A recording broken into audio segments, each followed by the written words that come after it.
Why was she the last to leave the briefing room? The others had rushed out, boots striking the concrete floor with the rhythm of trained confidence. But she lingered. Her hand hovered over the folded map on the table, fingertips brushing its worn creases. Her chest rose and fell slowly as if each breath needed to be measured, rationed. She wasn't late because of hesitation. No, it was something heavier. Something she carried inside, though no one else could see it. Outside, the engines of armored transports coughed to life. The sound of diesel mixed with the clatter of gear, the metallic thud of weapons checked and secured. The air smelled of oil, of dust, of steel. But she stood still, eyes fixed on the wall. No one noticed, or maybe they chose not to. Her name was Captain Elara Kane. To the unit, she was just another operator, quiet, reliable, competent. But there was something they didn't know, something she hadn't told them, not yet. She pressed the map flat, then folded it neatly, tucking it under her arm. As the last fluorescent light flickered above her, she finally moved. Her boots echoed in the empty room. Each step felt like a decision. Outside, Sergeant Harlow leaned against the side of the transport, chewing gum like the world couldn't touch him. His eyes followed her, a smirk tugging at the corner of his mouth.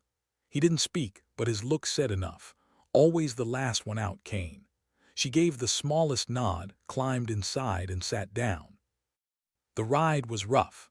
The vehicle lurched over broken roads, suspension groaning under weight it was never designed to carry. Inside, the silence wasn't total. There was the rattle of gear, the faint murmur of two soldiers sharing a story about home, the soft hum of nerves hidden beneath casual words. Elara sat across from them, helmet in her lap, chin tucked down. Her eyes shifted to the younger soldier across the bench, Private Mason. Barely 20, maybe. His hands were steady now, but she could see the way he pressed his thumb against the rifle stock, again and again, as though anchoring himself to something solid. "First time?" she asked softly. He glanced up, surprised that she'd spoken at all.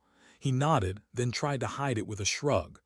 "Won't be the last," he muttered, but his voice betrayed him. Elara held his gaze for a moment, then looked away. She didn't press. She knew that false bravado. She'd worn it once, too.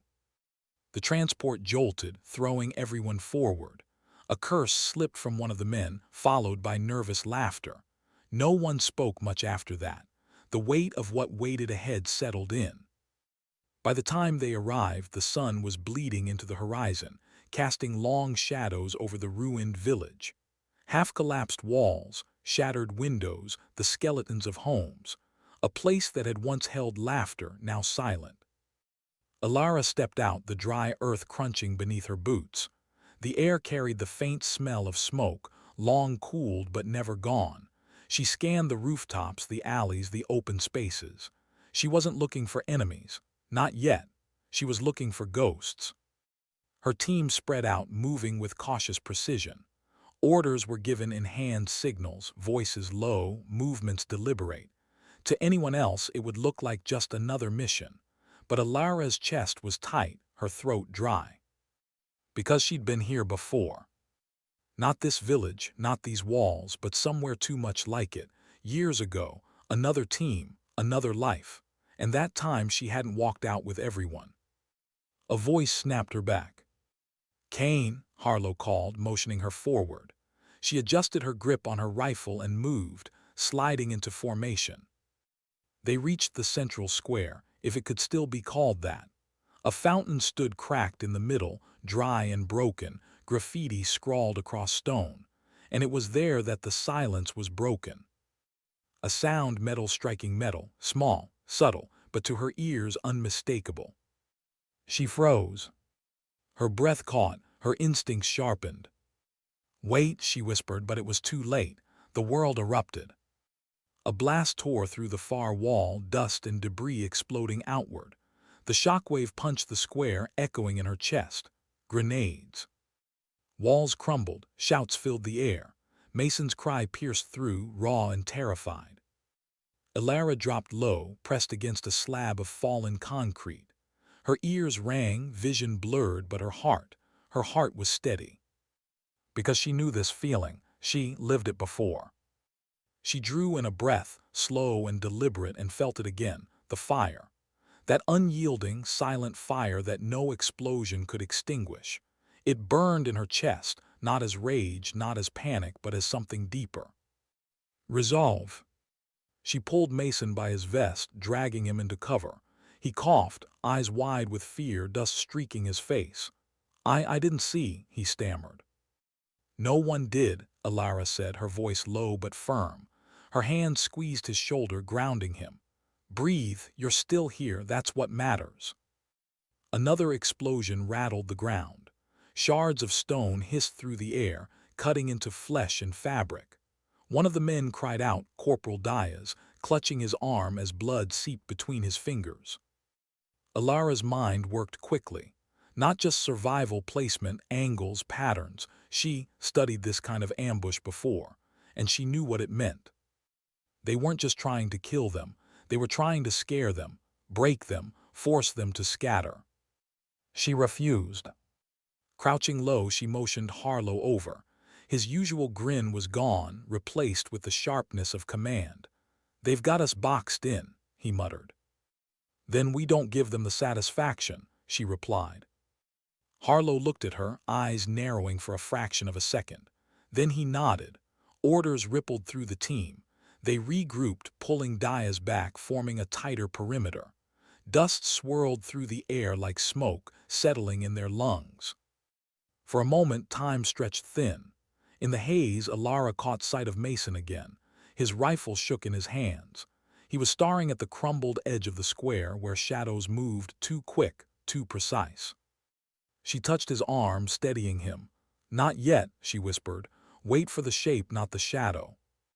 He nodded, his breath trembling. Another grenade clattered, rolling across stone. Mason's eyes widened, but Elara was faster. She grabbed him, yanked him back, shielded his head as the blast rocked the ground. The heat licked at her skin, shards cutting into her sleeve, but her grip didn't falter. When the ringing faded, Mason's chest was heaving, but his rifle was steadier now. And Elara, she didn't flinch, she couldn't. Because inside, the fire only burned brighter. The others didn't see it. To them, she was calm, collected, the captain doing what needed to be done. But beneath that surface, memories pressed close. Faces she'd lost, promises she'd broken, the weight of silence she'd carried for years. This mission wasn't just a mission. It was a thread in a story that had started long before tonight. And if she failed now, that fire in her chest, the one thing that kept her standing, would mean nothing. Dust drifted down like ash. The square lay broken, but the team held their ground. No one spoke. Each of them, in their own way, was thinking the same unspoken thought: will I walk out of this alive? Elara's eyes swept the rooftops, the alley mouths, the fractured skyline. Her finger rested lightly against the trigger, but she didn't fire. Not yet. Because there was something out there, something waiting. And she could feel it, deep in her chest. The blast might have shattered walls, but nothing, not grenades, not fear, not the shadows moving just beyond her sight, could shatter what still burned inside her. The fire. The one secret they hadn't seen yet. The one truth she wasn't ready to tell them. Not tonight. Not yet. What held her there, kneeling in the dust, when the instinct to run screamed louder than the blasts themselves? Most soldiers would have pulled back, desperate for distance, desperate for air. But not Elara. She stayed low, her body pressed to the broken edge of the fountain, eyes scanning through the haze as if waiting for something only she could see. Harlow crawled over, his face streaked with soot. "We need to move," he hissed. "Not yet," she said. Her voice was calm, but there was steel inside it. The kind of steel that came from too many missions like this, from surviving the moments no one was supposed to survive. Through the ringing in her ears, she caught it again, the faint scrape of boots on stone, the sharp inhale of breath held too long. They weren't ghosts, they were here. And they were waiting for her team to break. A shadow flickered across the collapsed wall. Mason tensed, finger twitching toward the trigger. Elara's hand shot out, pressing down on his rifle. His eyes flew to hers, startled. "You'll give us away," she whispered. He swallowed hard, nodding. His chest heaved, and in that moment she saw it. His fear wasn't just about dying. It was about failing, about being the weak link that dragged the others down. She knew that fear too well.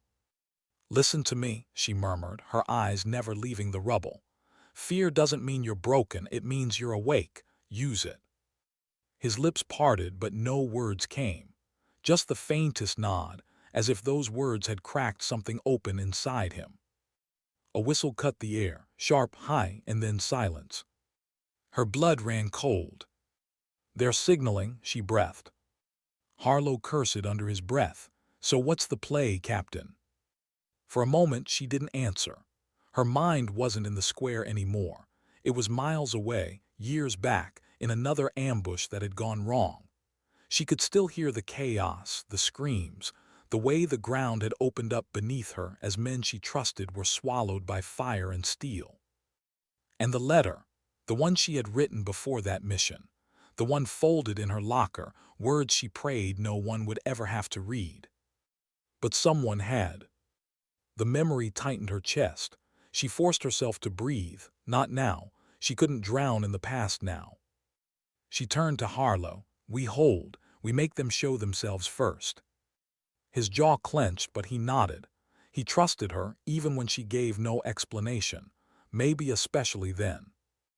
Minutes crawled by, stretched thin by tension. The air was thick with dust, every inhale tasting of grit. The square was a graveyard waiting for occupants. Then it came. Movement on the rooftops.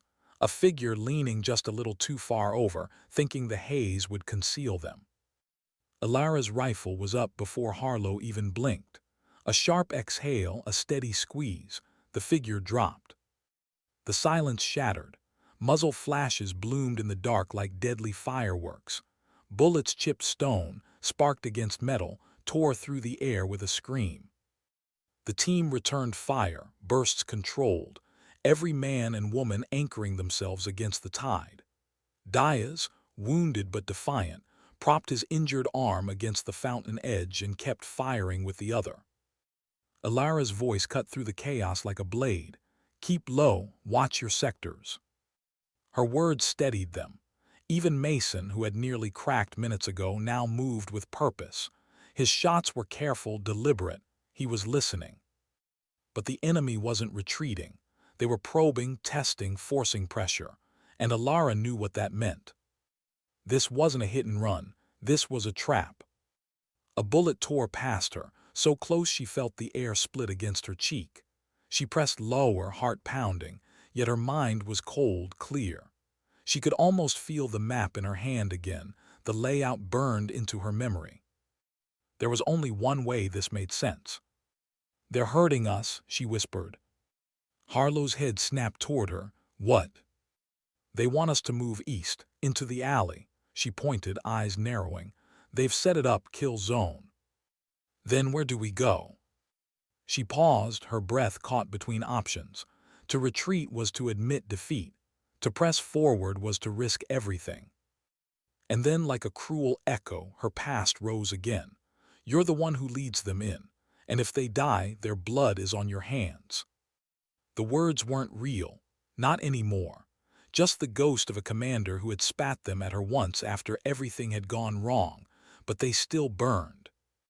Her fire flared hotter. "We break west," she said firmly. "Through the collapsed structures. It's risky, but it's better than their trap."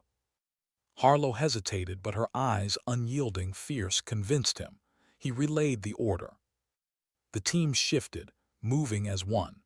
Covering fire lit the square, forcing the enemy to duck as Elara guided her squad into the ruins.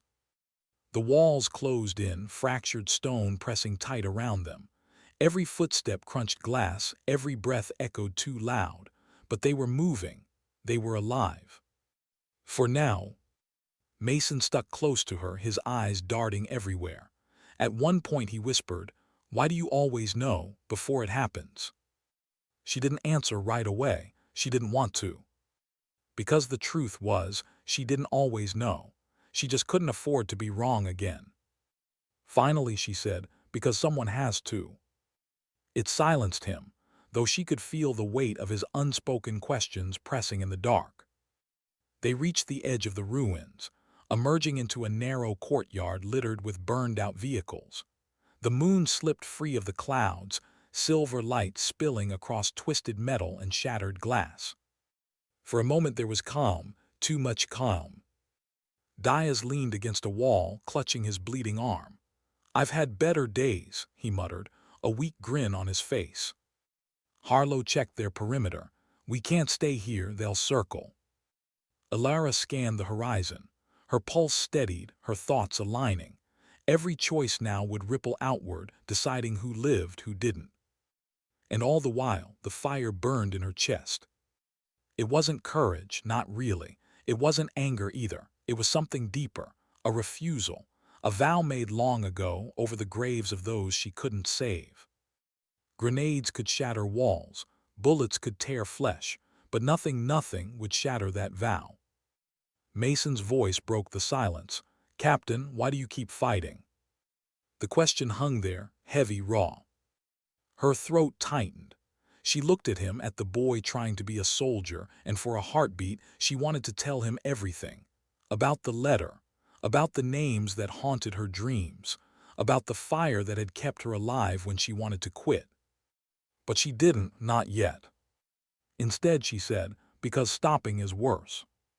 His eyes searched hers, as if trying to understand a language spoken without words. And maybe he did, at least a little. The night deepened. Distant gunfire echoed through the valley. Somewhere, someone else was fighting their own battle. Elara adjusted her grip on her rifle. The mission wasn't over. The danger hadn't passed. The fire in her chest still demanded more. And though her team didn't know it yet, what lay ahead would test not just their strength, but her soul. Because there was something she hadn't told them. Not about the enemy, not about the mission. About herself. And when the truth came, it would change everything. Why did the silence feel more dangerous than the gunfire? In the courtyard, the world seemed frozen. Burned-out vehicles stood like tombstones. Shattered glass reflected the pale silver of the moon. The dust hung in the air, refusing to settle, as if even gravity was holding its breath. The squad moved slowly, each step measured.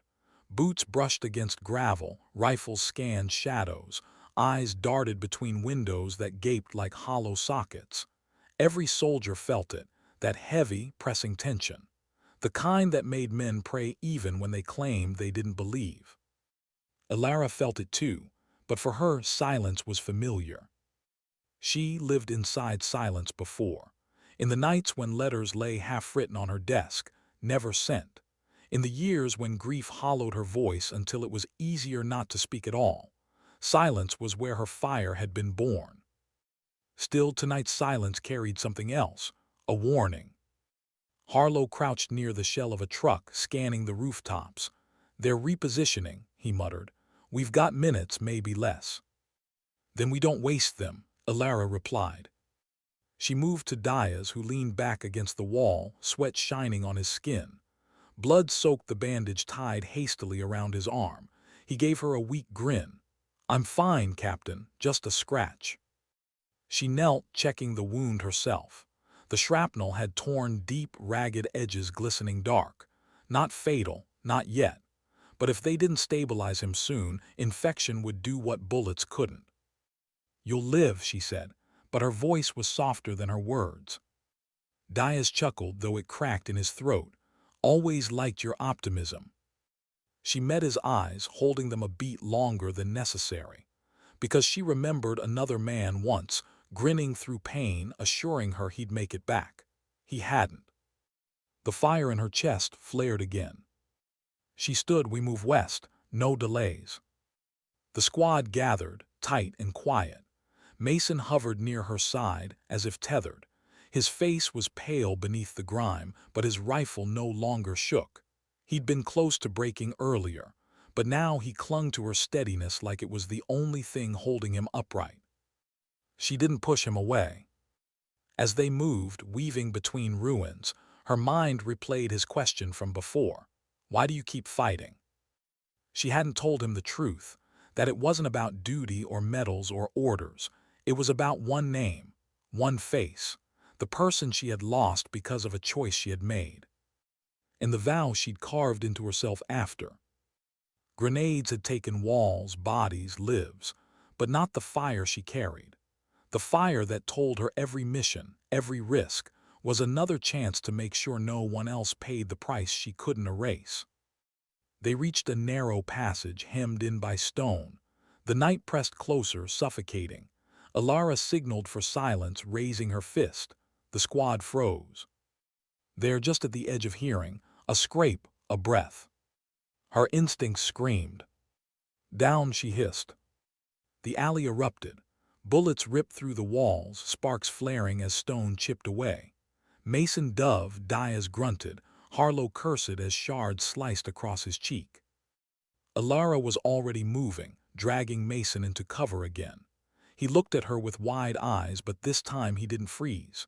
He raised his rifle, firing controlled bursts, every shot steadier than the last.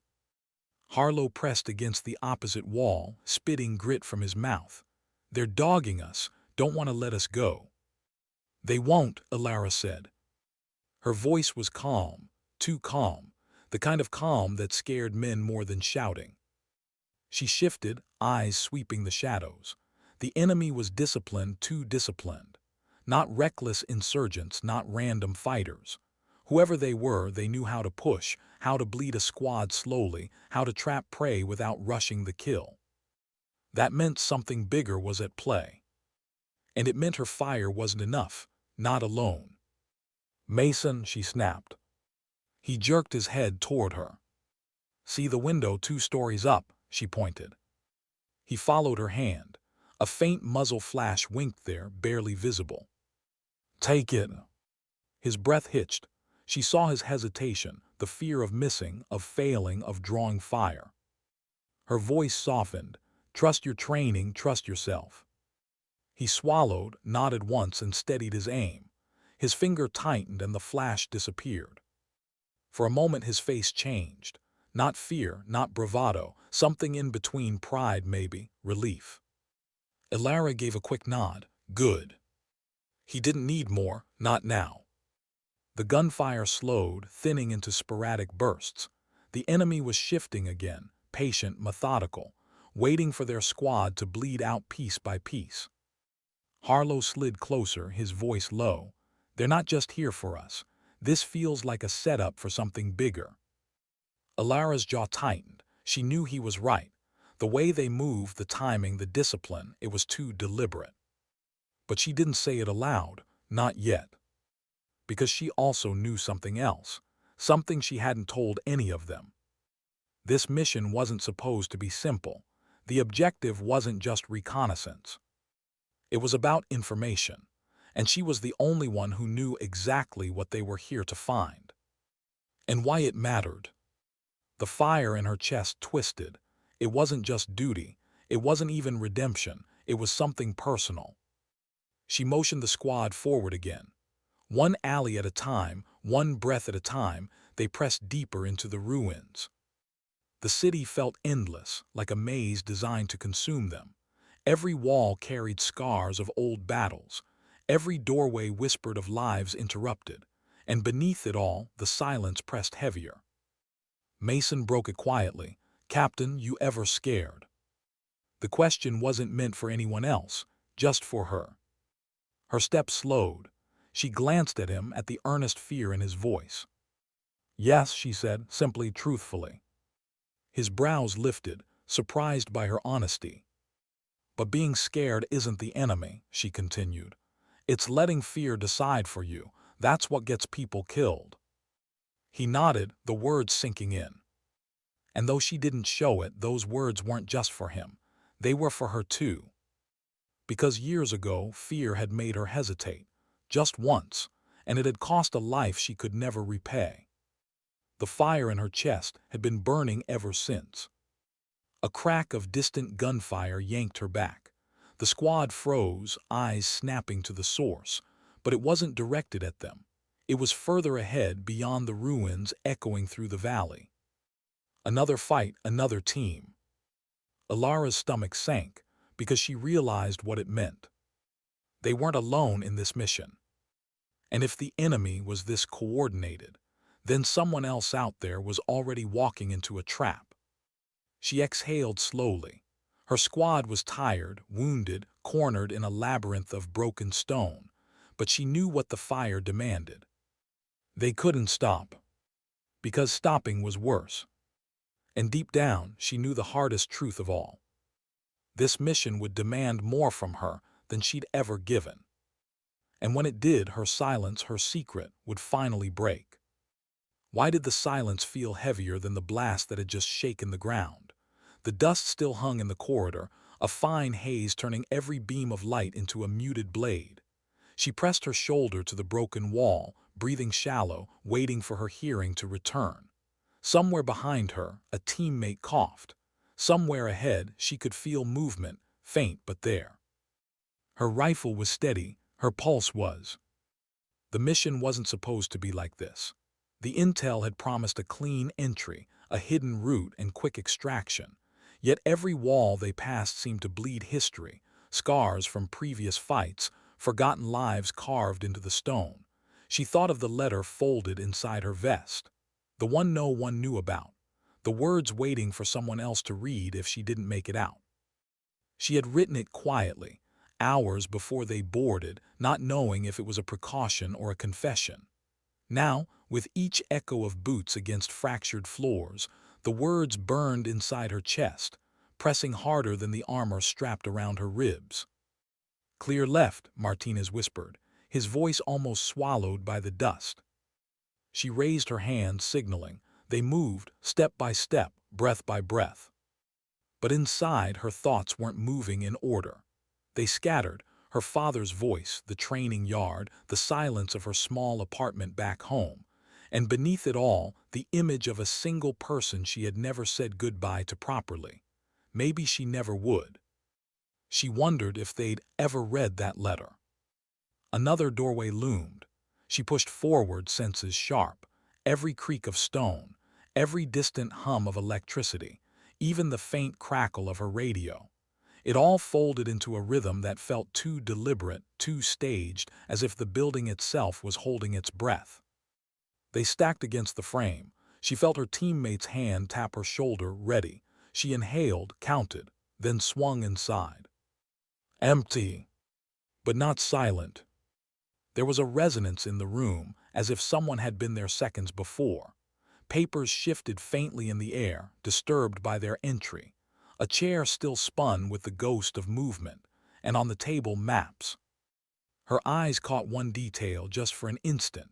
A red line scrawled across the map in bold strokes. It matched their route. Her stomach dropped, someone knew. "Take the intel," she ordered softly. But her voice cracked at the edge. No one commented, but she saw the look in Martinez's eyes. He had heard it too. They swept the papers, secured them, moved again. But she carried the weight of that map in her chest. This wasn't just coincidence. It meant something deeper, something worse. And it tied into the unease she had felt since the briefing. Why had no one asked her opinion back at the table? Why had the officers brushed her silence aside? She wasn't inexperienced. She wasn't untested. But still, they hadn't looked her in the eye.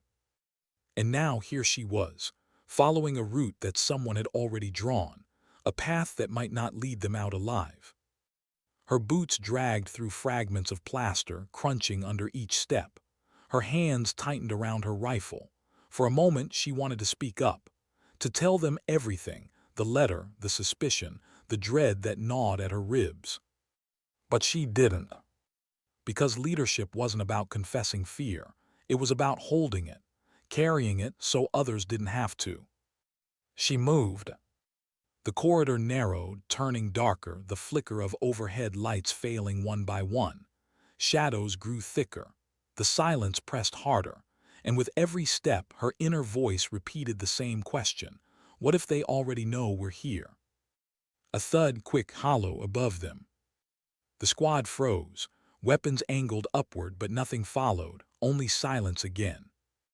Except for her pulse, steady, heavy, unrelenting. They pressed on, each breath sharper. She felt it then, her resolve battling her dread. This wasn't just about completing a mission anymore.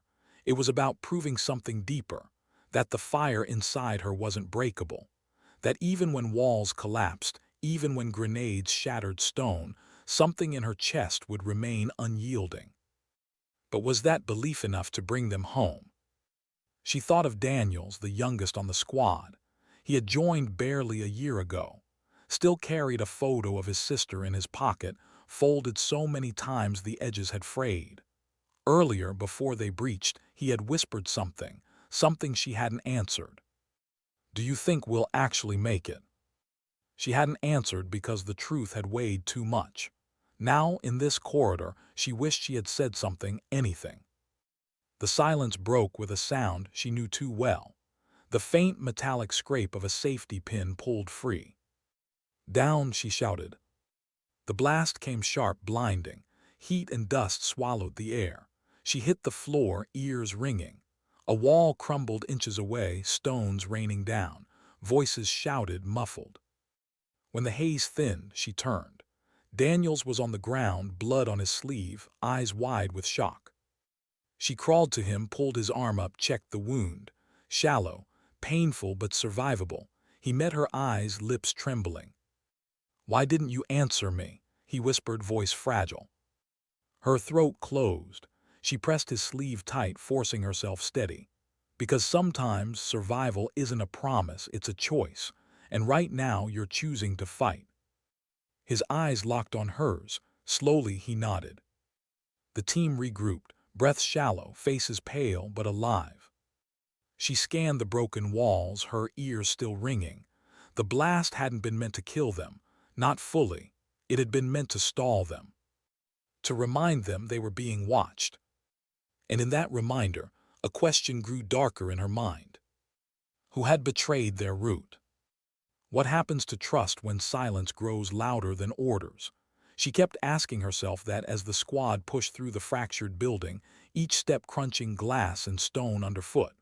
The blast had nearly broken them, but not entirely. No one spoke much now. The air was too heavy, the dust still clinging to their skin, the realization still echoing in their heads. Someone had known their path. Someone had drawn their line on that map. She moved at the front, rifle high, senses stretched thin.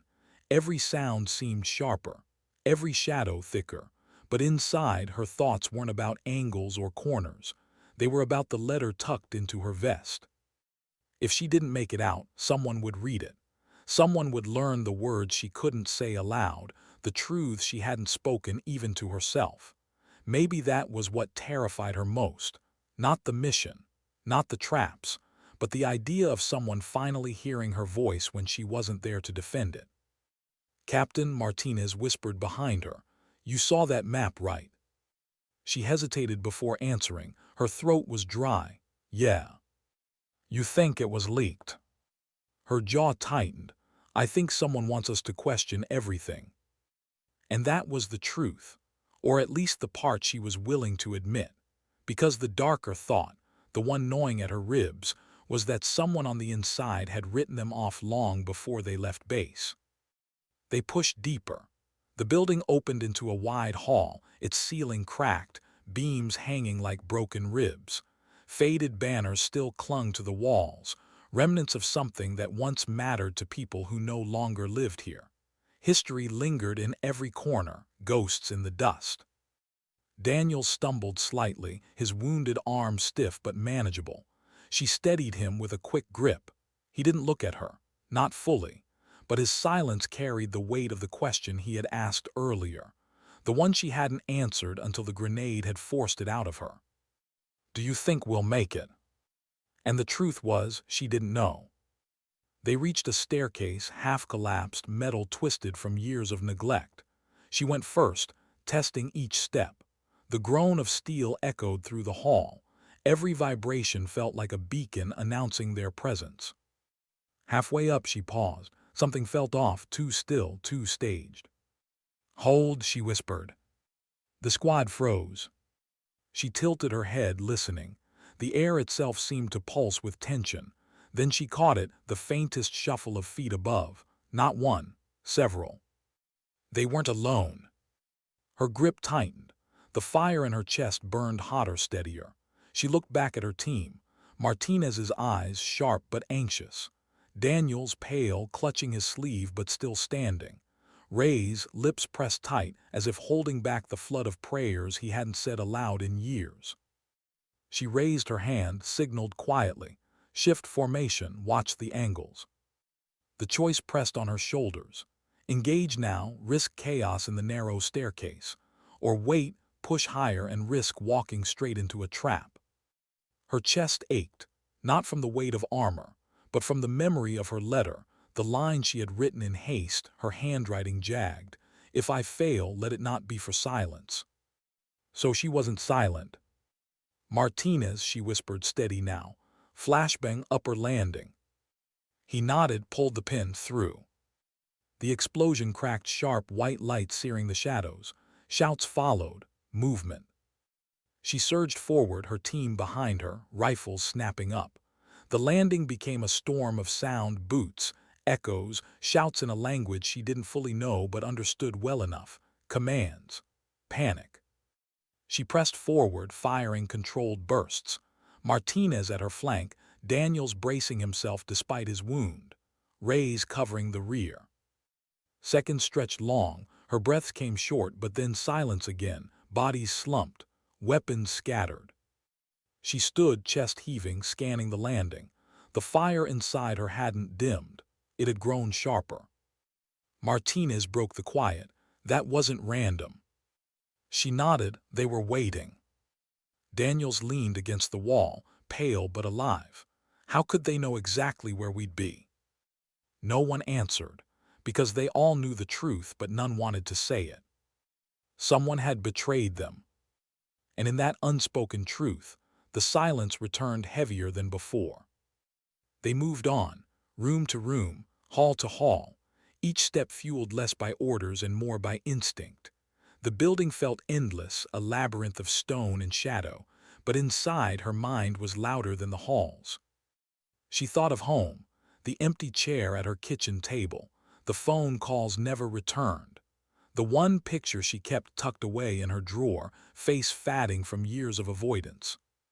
The letter had been her attempt to bridge that silence, to finally speak what she had buried. But what if it never reached them? What if it lay forgotten, like all the words she had swallowed before? She gritted her teeth. Not here, not now, focus. At the end of the hall they reached another door, reinforced, heavy, scarred with burns. Beyond it the sound of machinery hummed faintly, steady, rhythmic. Ray's exhaled softly. "That's it, the objective." She pressed her hand against the cold metal, listening. Beneath the hum she could hear something else. A voice, faint, unclear but steady. Her chest tightened. The voice was speaking in English, but the words were impossible to make out. She turned to her team, her face unreadable. "We breach on 3. But inside she wasn't thinking about the count, or the door, or the mission's end. She was thinking about the voice on the other side. Because for the first time, a terrible thought clawed its way into her chest. What if the person waiting beyond that door wasn't the enemy at all? What if it was someone she knew? Why did her hand hesitate at the latch? She had breached dozens of doors, crossed thresholds that meant life or death. But this one pressed differently against her chest. It wasn't the steel. It wasn't the sound of machinery behind it. It was the voice. The faint English words filtering through, too muffled to understand but clear enough to root into her gut. Martinez shifted at her side. "Orders." She didn't answer at once. Her silence stretched, drawing their eyes to her. Ray's steady but tense, his finger tapping the stock of his rifle in a nervous rhythm. Daniel's pale from his wound, but his eyes locked on her with a mix of trust and fear. Her lips parted. The voice behind the door seemed to pulse, growing louder in her head. It wasn't just sound, it was memory. It reminded her of evenings back home when her father's old radio carried voices through the walls. Familiar, comforting. Yet here in this place it felt like betrayal. She finally spoke. Her words were calm, clipped. "We go in clean, controlled, no mistakes." Her hand went to the latch, counted down. 3, 2, 1. The breach was quick. The door burst inward. Flashlights cut the shadows, rifles leveled. And then the world seemed to fracture. It wasn't an enemy, not in the way they expected. The room was filled with equipment, machines humming, monitors flickering with static. And in the center, bound to a chair, sat a man. American, uniform torn, beard ragged, eyes hollow. For a heartbeat, no one moved. The man looked up at them, blinking against their lights. His lips trembled before sound escaped. "Took you long enough." The silence that followed hit harder than any explosion. Daniel stumbled a step forward, confusion etched across his face. "He's one of ours." Her throat tightened. The fire in her chest surged hotter, clashing with the ice of realization. A captive, a survivor, but here, why hadn't they been told? Why wasn't this in the briefing? She lowered her rifle slowly, eyes never leaving him. "Name." The man coughed, voice rough, words scraping out. "Staff Sergeant Miller, captured months ago. Thought you forgot me." Forgotten. The word cut her. It wasn't just about him. It was about everything she had feared, that silence meant abandonment. That voices, no matter how loud once, could fade until no one remembered. Martinez swore under his breath. Reyes kept his rifle raised, suspicion etched deep in his jawline. Daniels, wide-eyed, looked like a boy staring at a ghost. She stepped closer, boots scraping against the cold floor. The fire inside her told her to believe him. But the map, the ambush, the leaks. Her gut twisted. "How do we know?" she whispered. "How do we know it's real?" The man, Miller, looked at her. His eyes were raw, bloodshot, but steady. "Because I still remember the last words my squad said before they went down, and I've repeated them every night since, so I wouldn't forget who I was." His lips formed the words, a short phrase, a soldier's farewell, one she knew too well. Her chest burned. She looked away, blinking against the sting in her eyes. It was real. Reyes exhaled sharply, lowering his rifle. Daniels wiped his face with his good hand, whispering something she couldn't hear. Martinez muttered, "Son of a," and turned away, packing. The silence lingered, heavy, broken only by the hum of machines. She crouched in front of Miller. "Why wasn't this in our orders? Why didn't command say anything?" Miller's laugh was hollow, bitter. "Because they didn't want you to come for me. I wasn't supposed to be part of the story anymore. Just another loss they could write off." Her stomach dropped. The fire inside her blazed against the cold truth. So it was true. They weren't just fighting enemies out here. They were fighting silence. The kind that buried names. The kind that erased people before they were even gone. She swallowed hard. "We're not leaving you." His eyes flickered, disbelief shadowed by a fragile hope. Daniel stepped closer, voice cracking. "We get him out, right? We can still make it." But even as he said it, the doubt hung in the air. Extraction wasn't designed for one more body. Their route was already compromised. And somewhere out there, whoever had leaked their path was still waiting. She rose slowly, shoulders heavy but unbroken. "We move, quiet, careful, no more mistakes." The squad moved to free Miller, cutting restraints, steadying his weak legs. The moment his hands touched freedom, his breath hitched, as if air had weighed again. They formed up, adjusted formation, one more body, one more life. As they stepped back into the hall, the silence felt different. Heavier but sharper. Because now, survival wasn't just about finishing a mission. It was about carrying someone back who had already been written off. They moved slow, each corner checked twice, every shadow suspected. Daniels whispered once, voice trembling but hopeful. Maybe this is why we're here. Maybe this is what we were meant to do." No one answered, but his words lingered. Her mind returned to the letter tucked against her chest, the words she had left behind, words about regret, about silence, about being forgotten. Maybe she wasn't the only one who feared it. Maybe Miller was living proof of what it meant to be erased before you were gone. And maybe, just maybe, the mission wasn't about the objective at all. Maybe it was about fire, about the unyielding kind that refused to go out, even when command tried to snuff it. They reached the stairs again, every step groaning under their boots. She scanned ahead, senses on fire. The air shifted. Something was coming. And in that heartbeat, she realized, saving him had painted a bigger target on all of them. The silence around them wasn't empty anymore. It was waiting. Why did every shadow feel like it had eyes? The hallway seemed longer on the way out. Broken beams, shattered glass, and the smell of scorched metal weighed on every step. Elara moved at the front, rifle raised, senses stretched tight, every sound magnified in the silence that pressed like a hand around her chest. Behind her, the squad followed, Daniel still trembling, Martinez scanning every corner, Reyes covering the rear, and Miller, recently freed, his eyes darting nervously at every echo. She could feel the weight of their survival pressing down on her. One wrong step, 1 second of hesitation, and all of them would pay. And the fire in her chest, it roared, not with anger, not with courage, but with responsibility, the kind that dug into your bones until you moved because you had to. They rounded a corner, and for a heartbeat, nothing happened. The corridor stretched, empty and silent. Then came the first warning. A shadow flickering across the debris-strewn floor ahead, a faint metallic scrape that didn't belong. "Contact," Elara hissed. Rifles raised, eyes narrowed, breath caught. The enemy was still patient, still calculating. They hadn't made a mistake yet, but now the trap was almost fully revealed. A hail of gunfire ripped through the hall. Bullets tore chunks from the walls, ricocheting dangerously close. Elara dropped to one knee, dragging Daniels with her. His injured arm scraped painfully against concrete, but she held him up, guiding him down the twisted corridor.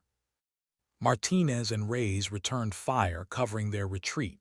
Sparks flew as bullets struck metal and stone. The enemy was disciplined, coordinated, relentless. Every shot a reminder that the corridor they'd chosen to retreat through wasn't just a path, it was a gauntlet. "Keep moving," she shouted, voice cutting through the chaos. Her heart hammered. Every beat was synchronized with the steps of the enemy above and behind. Every breath a reminder of the letter still tucked in her vest, the words she hadn't shared, but which demanded to be honored in every decision. "If I fail, let it not be for silence." She whispered it under her breath, letting it fuel the fire in her chest. She would not fail them, not now. A flash of movement to her left, a sniper perched on a collapsed wall. She didn't hesitate. She fired, careful, precise. The figure slumped.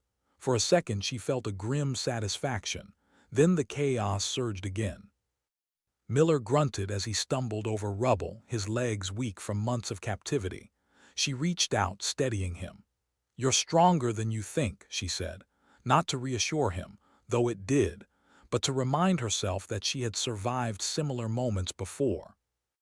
They reached a stairwell leading down to the courtyard below. She paused, listening. Silence, too perfect. "Check it," she ordered Martinez.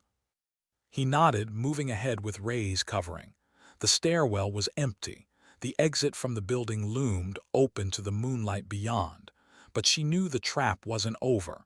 They were being funneled. The open courtyard was a killing field. Her chest tightened. She thought of Daniels, fragile but determined, and of Miller, recently freed but not yet steady. And she thought of the fire inside her chest, the unyielding spark that had carried her through every ambush, every betrayal, every failure. "We move together," she said, voice firm. "No one ahead alone, no mistakes." They descended quickly, keeping low, rifles ready. Her boots struck the concrete in a rhythm she barely noticed. Each step was calculated, every breath measured. She could feel the enemy waiting, watching. The courtyard was a stage and they were the prey. As they reached the bottom, she scanned the open space. Broken vehicles, debris, twisted metal. Shadows stretched long under the moon. Somewhere distant, she heard a faint hiss, the sound of suppressed weapons. "Cover fire," she ordered. Martinez and Reyes obeyed instantly. Bursts of controlled fire lit the night, forcing the enemy to keep their heads down. Daniel stumbled again. She caught him, whispered in his ear, "You're okay, keep moving." They were halfway across the courtyard when the first grenade landed. The explosion shredded concrete and sent shards flying, barely missing Daniel's legs. Her own armor shook under the blast. She pressed him into cover instinctively, heart hammering. "Move," she shouted. The squad surged forward, adrenaline overtaking fatigue. Sparks flew from ricocheting bullets. The fire inside her chest drove her, not fear, not pride, but necessity. She couldn't let them fall, not him, not Daniels, not Miller. Another blast, closer this time. The shockwave slammed against her, knocking her knees into gravel. Pain shot up her spine, but she ignored it. She got up, pulled Daniels with her. Miller tripped. She grabbed his arm, dragging him to safety behind a crumpled vehicle. He looked at her, eyes wide with shock and gratitude. She didn't speak. Words were unnecessary. The fire in her chest was enough. From the edge of the courtyard, enemy movement shifted. They were trying to flank them. Her mind raced. Retreat in one direction would lead straight into another ambush. Her pulse steadied. She counted silently, 3 steps forward, then 5, then a dozen, each step deliberate, each breath a promise. "Daniels, follow my lead," she said. "Miller with me, everyone else cover." They moved in a tight formation, low, fast, precise. Bullets chipped stone, kicked up dust, sparked against metal. She felt the sting of a grazing hit on her shoulder, ignored it. Pain was secondary. Survival, hers and theirs, was primary. Halfway across, a grenade landed in the path. She dove, dragging Daniels with her. Time slowed. The fire in her chest flared. Instinct overtook fear. She rolled, hit the ground. The blast threw gravel into the air, cutting faces, tearing clothing. The smoke stung eyes, lungs burning, but they were still alive. They scrambled behind the last vehicle, panting, bloodied, bruised, but alive. She raised her head, scanning the courtyard. Every shadow could conceal death. Every sound could be a trap. And yet, somewhere beneath the fear and chaos, a quiet determination hummed. This was what fire meant. Not heat, not fury, but persistence. An unbroken spark in the face of annihilation. She thought of the letter again. The words she hadn't shared, about survival, about responsibility, about refusing to let silence claim her. She would make it out, she had to. The enemy shifted again, creeping closer. But she had a plan. Every muscle, every thought, every breath was dedicated to it. "On my mark," she whispered.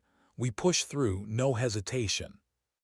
Seconds stretched, the team's breathing synchronized with hers, eyes locked on her, trust given freely.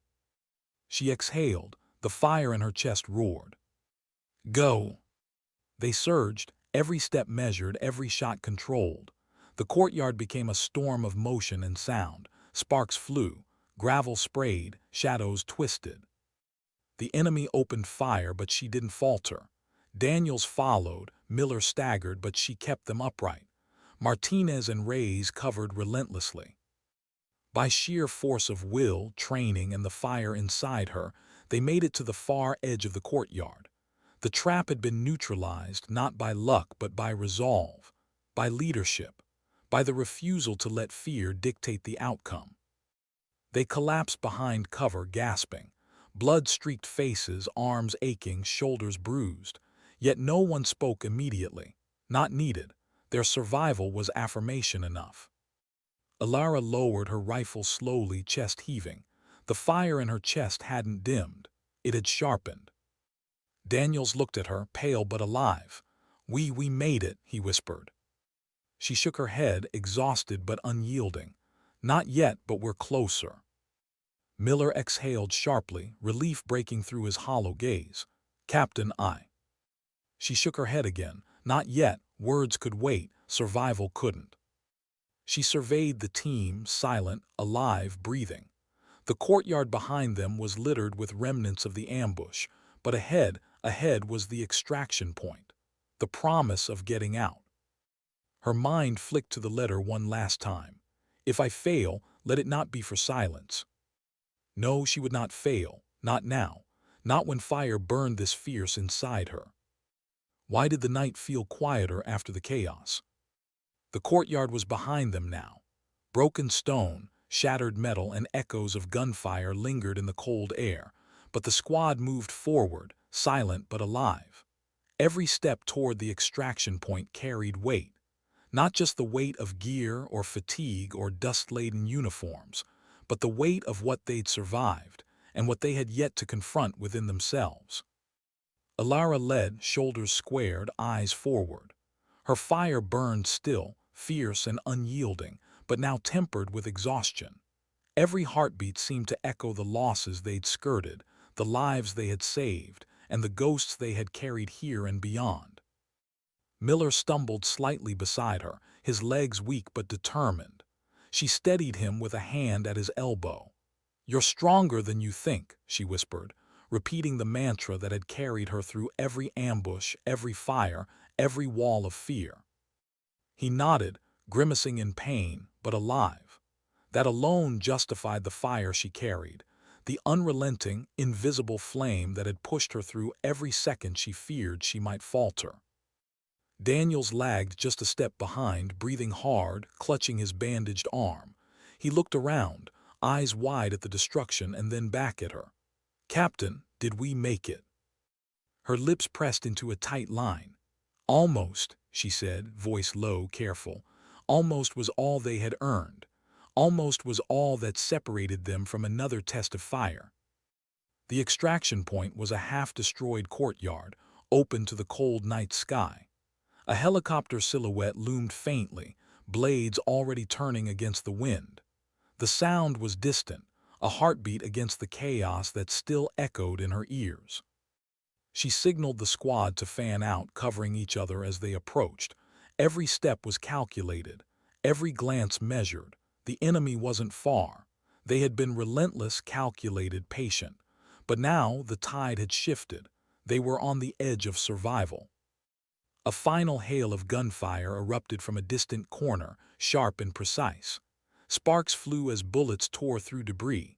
She dove behind a fallen wall, dragging Daniels with her. Miller fell next to them, coughing from smoke and strain. "Move," she shouted, voice slicing through the night.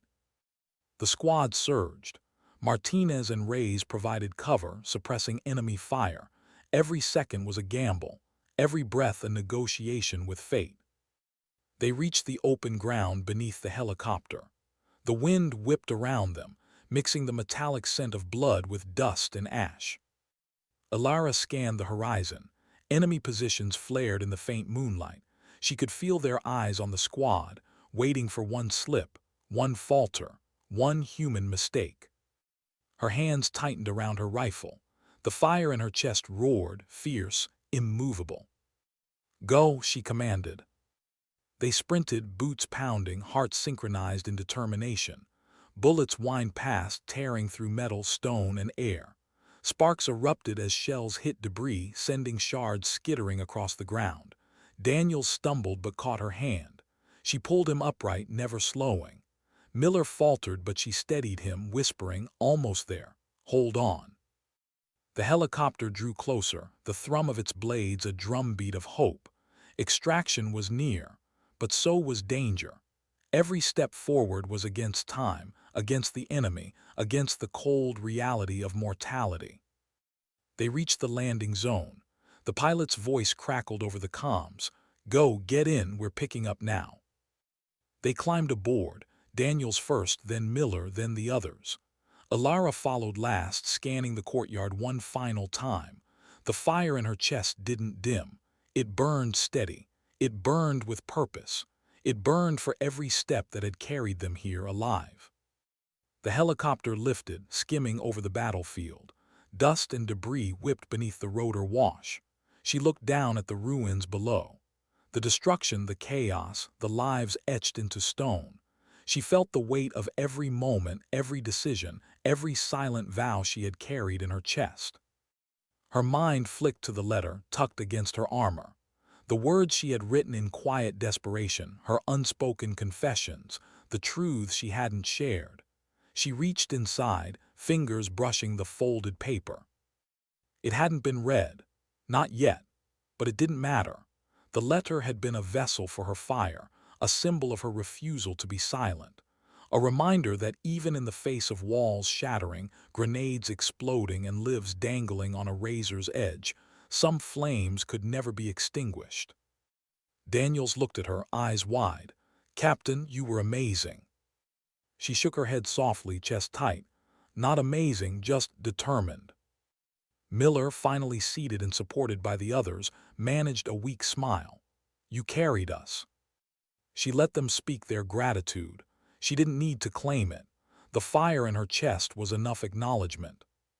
The helicopter banked, rising into the night. The city below disappeared into shadow. The noise of battle faded into distance. And finally, in the quiet that followed, she allowed herself a single thought. We survived. Against all odds, we survived. Her eyes scanned the horizon. The stars were cold and distant, yet steady. Like her fire, like her resolve, like the silent vow that had carried her through every moment of fear and doubt.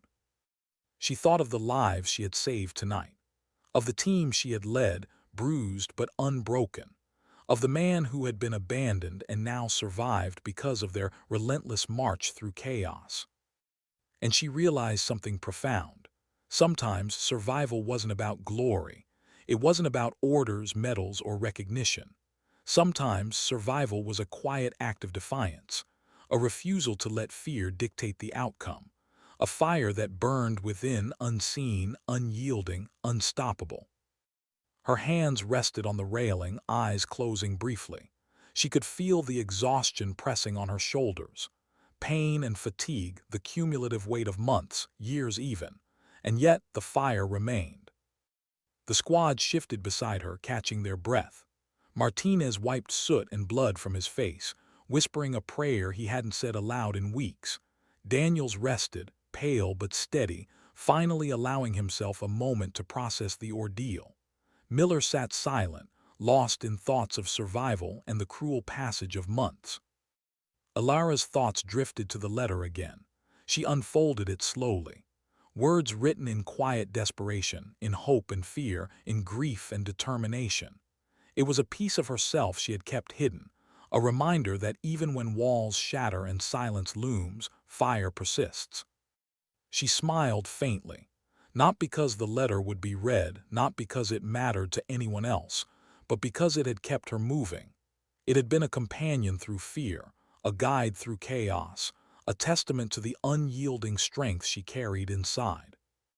The helicopter banked again, lights cutting through the night like a promise. Extraction was complete. The fire in her chest had carried them through. She closed her eyes. Sometimes, she thought, dignity doesn't speak. It simply acts. The squad remained silent beside her, each lost in their own reflection. The city below receded, the battlefield fading into distance. The fire she carried pulsed quietly, steady, unyielding like a heartbeat. And for the first time in months, maybe years, she allowed herself a moment of peace. Not relief, not victory, not pride, just peace. Because the fire was hers, it always had been, it always would be. And even when walls shatter, grenades explode, and chaos surrounds, nothing, not fear, not doubt, not betrayal, could extinguish it. She folded the letter back into her vest. It didn't need to be read. It had done its job. The helicopter rose higher.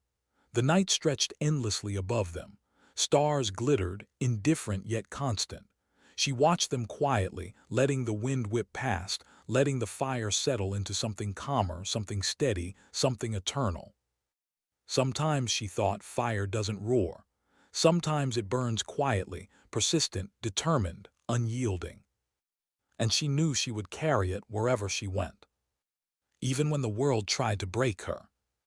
Even when silence threatened to claim her voice. Even when everything else failed.